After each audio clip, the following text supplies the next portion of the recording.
弟兄姊妹平安，今天是2025年的6月13号。今天的经文是诗篇第8篇，箴言第3章19节到26节，以弗所书第4章第1节到第6节。今天要跟大家分享的主题是教会合一。教会不合一，怎么能够称为教会呢？教会要怎么合一，是我们要思考的一个问题。当然，为什么要合一的圣经根据是我们基督徒要去追求真理的教导。所以呢，在箴言第3章19节到26节，再一次的提到了上帝的智慧。基督徒必须要用上帝的智慧来过一个信仰生活以及教会生活，这样子的话才能够蒙福。因为上帝就是用他的智慧来立定一切。箴言的经文这样说道：上主以智慧创造世界，他以聪明设天空，他的知识使江河涌流，他使密云降下甘霖。年轻人啊，要持守你智慧和见识，不要让他们溜走，这样他们必作你景象上的美事，使你过欢悦的生活。你会走在平坦的路上，不至于跌倒。你会安然地躺下，一觉睡到天亮，用不着害怕。你不用担心灾难突然来到，像风暴临到作恶的人那样。上主要保守你安全，他不会让你掉进网罗。虽然天和地都是由上帝的智慧和聪明所立定、所安置，那么没有上帝的智慧的人，就必定无法在上帝所赐的伊甸园，我们说教会，好好的成为管理者。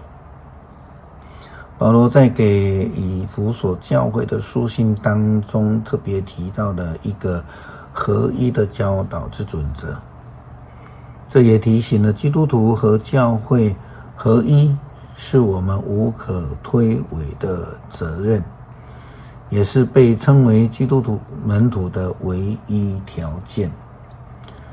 以弗所书第4章第1节到第6节，所以我这个因侍奉主而成为囚徒的奉劝你们行事为人应该符合上帝呼召你们时所立的标准。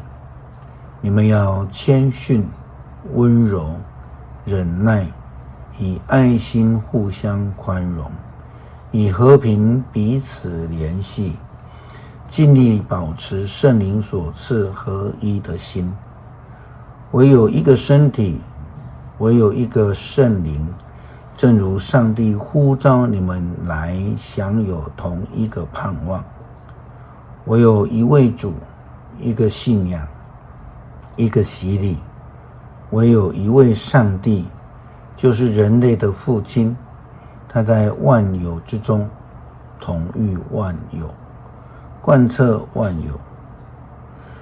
教会如同身体一样，有许多的内脏跟肢体，但却连结在同一个头，我们的主耶稣基督。我们领受同一个圣灵，接受同一个洗礼。若不合一，那就离开了上帝的救恩。求主帮助我们。诗篇第8篇，经文这样说道：上主，我们的主啊，你的伟大彰显全地，颂赞你的声音上达诸天，婴儿和幼童一起唱歌。你建造巩固的堡垒，防备敌人。你阻止仇敌对你的攻击。我仰视你亲手创造的天空，观看你陈设的月亮星辰。啊，人算什么？你竟顾念他；必朽的人算什么？你竟关怀他。然而你造他仅低于你自己，你用光荣尊贵做他的华冠，你让他管理所有的被造物，把一切都放在他脚下，牛羊、荒野的走兽、空中的飞鸟、江河的鱼类、海洋的生物都归他管辖。上主，我们的主啊，你的伟大彰显全地。恳求上帝帮助我们成为忠心的仆人，让我们明白合一是我们最重要的教会生活、信仰生活的要求。让我们因为合一而成为美好的见证，借此来领受上帝的救恩。祷告奉主耶稣基督圣名求，阿们。